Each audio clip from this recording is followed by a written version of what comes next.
নমস্কার বন্ধুরা, trade market YouTube চ্যানেলে আপনাদের সকলকে স্বাগত। তো আপনারা যারা অল্ট কয়েনের হোল্ডার রয়েছেন, যারা অল্ট কয়েনকে বিগত ৩ বছর ৪ বছর ধরে হোল্ড করে রয়েছেন, তাদের জন্য আজকের ভিডিওটা অনেক বেশি ইম্পর্টেন্ট।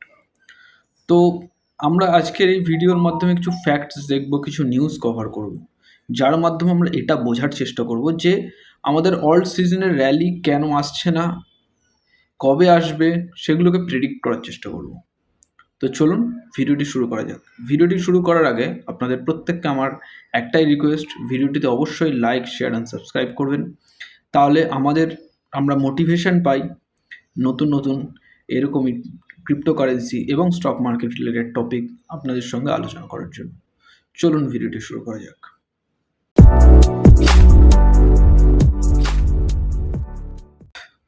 তো বন্ধুরা, আমরা কয়েন মার্কেট ক্যাপে চলে এসেছি। কয়েন মার্কেট ক্যাপের প্রথম ওভারভিউটা যদি আমরা নিই, আমরা দেখতে পাবো কয়েন মার্কেট ক্যাপে আমাদের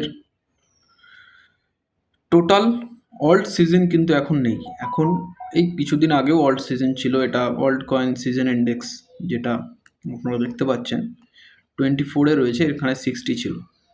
fear grid index most fear জোনে আছে 32, যেটা কয়েকদিন আগেও নিউট্রালে ছিল। মার্কেট ক্যাপ $3.75 ট্রিলিয়ন আমাদের রয়েছে। ইথেরিয়াম আজকে একটু বুলিশ, বিটকয়েন একটু বুলিশ। এছাড়াও সোলানা, এক্সআরপি এরা কিন্তু এখনও সেইভাবে র্যালি দেয়নি।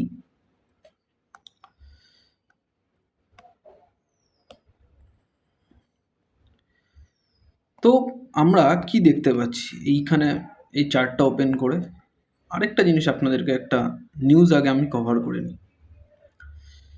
এখানে একটা সুন্দর নিউজ রয়েছে। বাইন্যান্সের যে এক্স সিইও সিজি ছিলেন, তিনি, তার উপরে মানি লন্ডারিং একটা কেস ছিল ইউএস গভর্নমেন্টের ইন 2023, সেটাকে কিন্তু ডোনাল্ড ট্রাম্প রিভোক করে নিয়েছেন। And that's a good news for crypto and alt coin. এবং হতে পারে নেক্সট ফিউ উইকসে আমরা এই খবরটাও পেতে পারি সিজি আবার বাইন্যান্সের সিইও হয়েছেন, এই খবরটাও আমরা পেতে পারি। তো এটা একটা পজিটিভ নিউজ আমাদের ক্রিপ্টোকারেন্সি মার্কেটের জন্য। এবার আমি কিছু অল্ট কয়েনের চার্টের দিকে বা অল্ট কয়েনের ভিতরে যাব। আপনারা দেখুন, এখনও ইথিরিয়াম সেইভাবে পারফর্ম করেনি। ইথিরিয়ামকে কিন্তু আমরা কয়েকদিন আগেও ভাবতাম ইথিরিয়াম $7,500 যাবে না $10,000 যাবে, সেইটা নিয়ে ডিবেট হতো ইউটিউব এবং অন্যান্য সোশ্যাল মিডিয়াতে। বাট আজকের দিনে ইথিরিয়াম 5,000 ব্রেক করতে পারবে কিনা সেই প্রশ্নচিহ্ন আজকে অনেক যারা আমরা আছি, যারা আমরা রিটেলার আছি, তারা এখন অনেকেই আমাকে এই প্রশ্ন করছেন যে $5,000 ইথিরিয়ামকে পার করতে পারবে।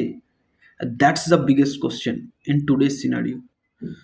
তো এটা নিয়ে আমি কালকে একটা আমার ইনস্টাগ্রামে একটা শর্টস বানিয়েছিলাম, তাতে আমি কিছু এক্সপ্লেন করার চেষ্টা করেছি। আজকে একটু ব্রডলি বিষয়টাকে ডিসকাস করব।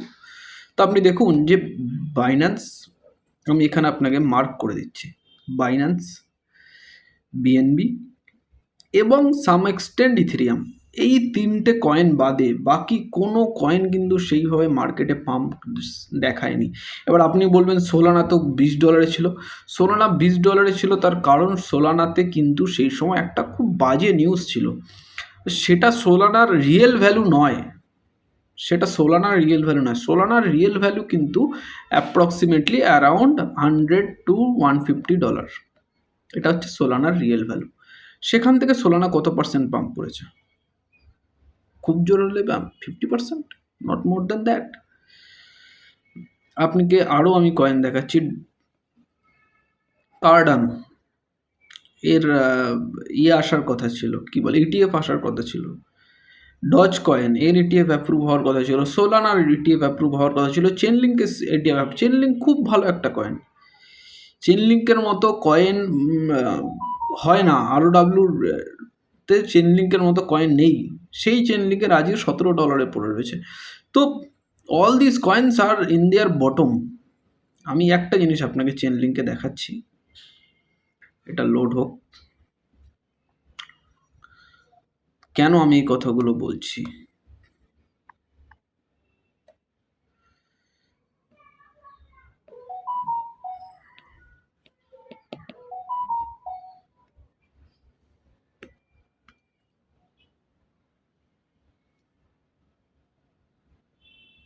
দেখুন,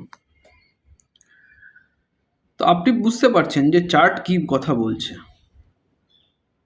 আপনি বা আমি সবাই বুঝতে পারছি চার্ট কি কথা বলছে।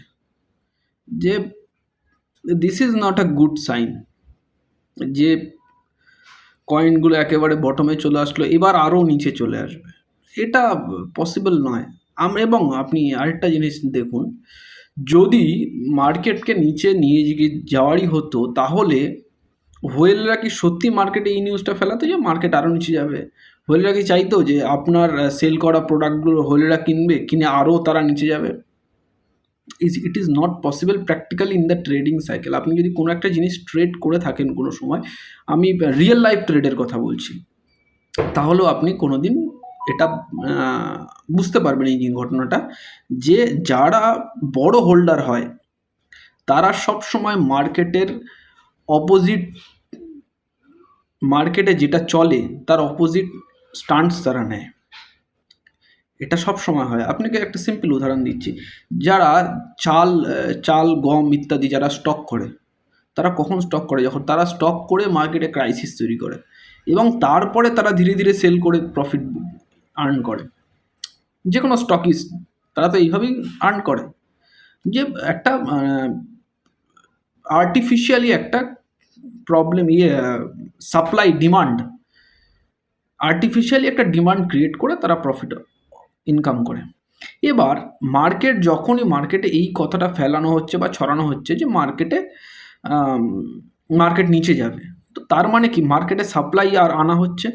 এবার মার্কেটে যখনই সাপ্লাই আনা হচ্ছে, তো তাহলে সাপ্লাইটাকে সাক করার জন্য someone is there to suck the supply.